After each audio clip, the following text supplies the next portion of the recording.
If you haven't already subscribed to my channel, click the link on the bottom right, click the notifications bell, and then you'll be informed when I upload new content.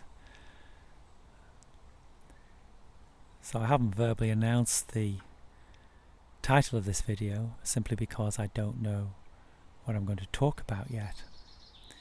The title will come later in the graphic images that I display on the site.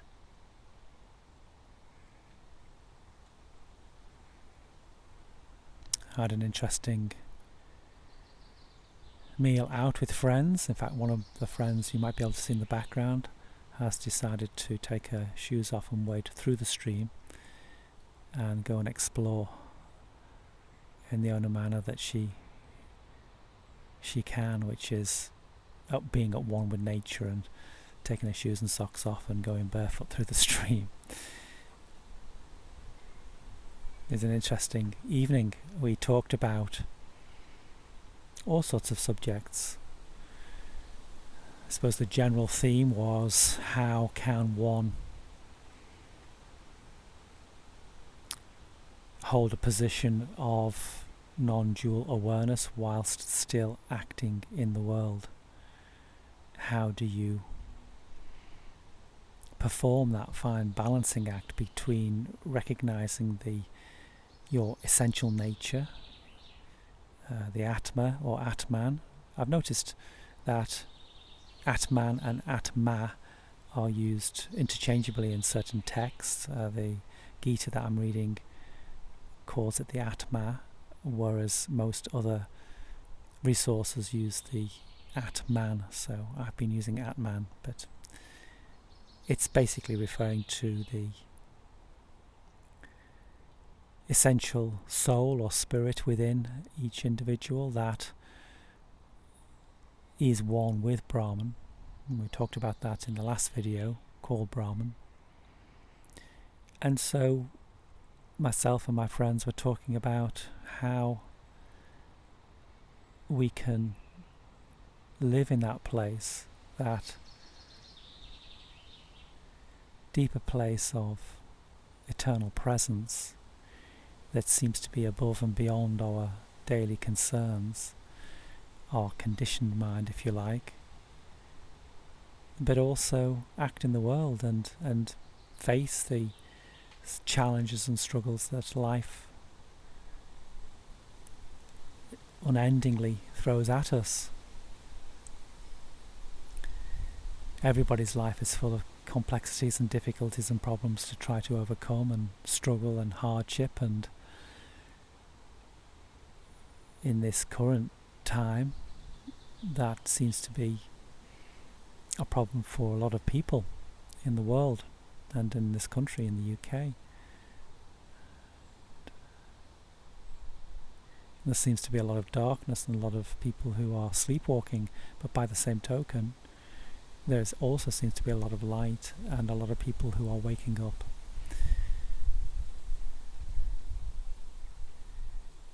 And that waking up, I would suggest, is going within and touching the essential self, the I before I am, the Atma, the Atman, and recognizing that there is an essential nature to our being that transcends our day-to-day worldly entanglements. And we agreed in this discussion that that doesn't mean to say that one is free from the struggle of life, but you can enter that struggle with clarity of mind if you come from that place. If you try to meet life in the drama and find peace there, then you will be forever chasing that peace and clarity, because no matter how well sorted you think your life is on the external stage, it's never going to bring you that contentment and peace.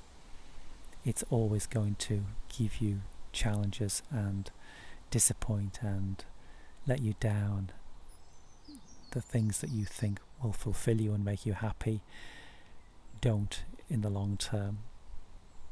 Temporary relief and temporary happiness and joy is a wonderful thing to experience, but for that lasting peace and for that stillness as the default position, you need to go within, and that is the inquiry into one's true self, the authentic self, if you like, the pure conscious awareness, the divine within, the Atman.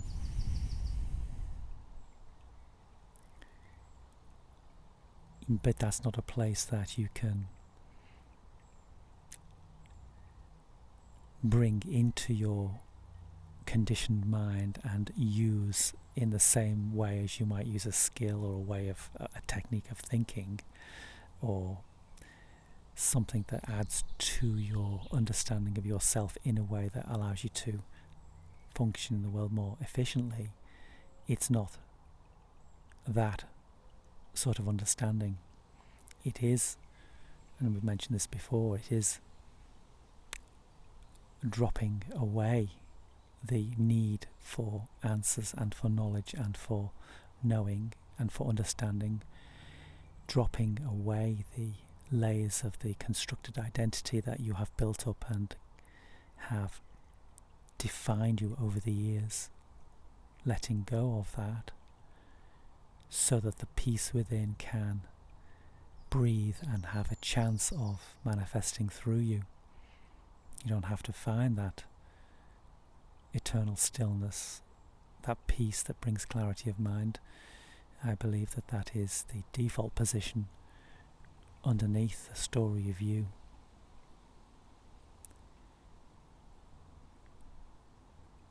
And so it can be revealed if you drop those layers of conditioned thinking and expectations that you place upon yourself and that others place upon you to ensnare you into the world of attachment and desire, and indeed focusing on the fruits of one's actions rather than just the actions themselves. If you can find that peace and serenity within, then the actions are pure of heart, because they are the unfolding of the deeper sense of being. And then they are done in and of themselves rather than as a means to an end. So you're not acting for some future fruits to bear from those actions. You're not acting to secure your future self, to add to you an achievement.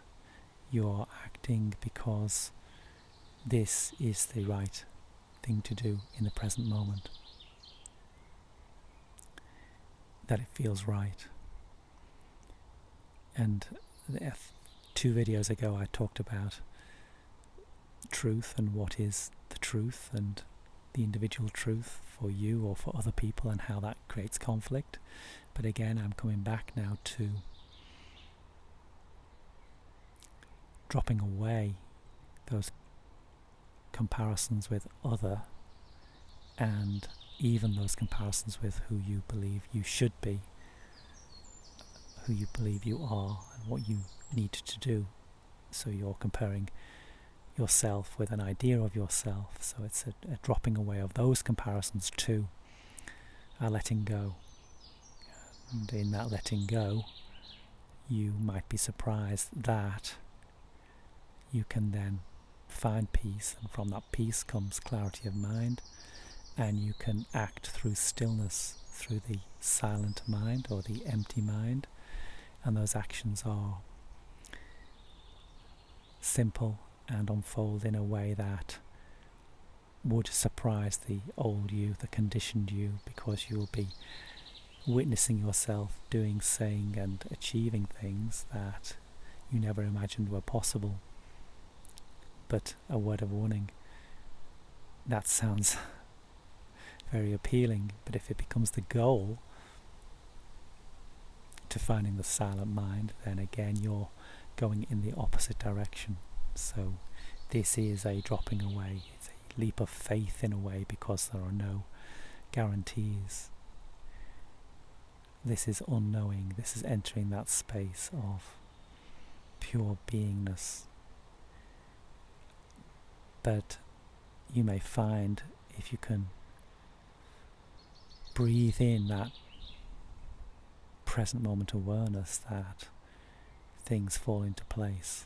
And then, as we discussed last night in this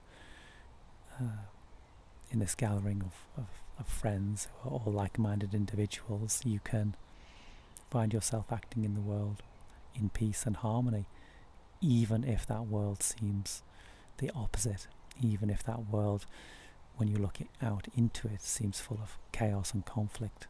You can actually bring peace and harmony into that, and then that is reflected back to you by other people, even those people who aren't, quote, awake, but are more ensnared within the worldly events. They will sense within you something that touches them within them at a deeper level, that distant chime, that distant bell of truth, the resonance of the Atman within. And without knowing it, they will meet you there, and you can meet them in that place. And each journey just begins with one's individual self inquiring within, and then going out into the world and finding that peace and serenity. And who knows, if enough people make that decision to go within, then there'll be more light in the world than darkness. That might be a wonderful thing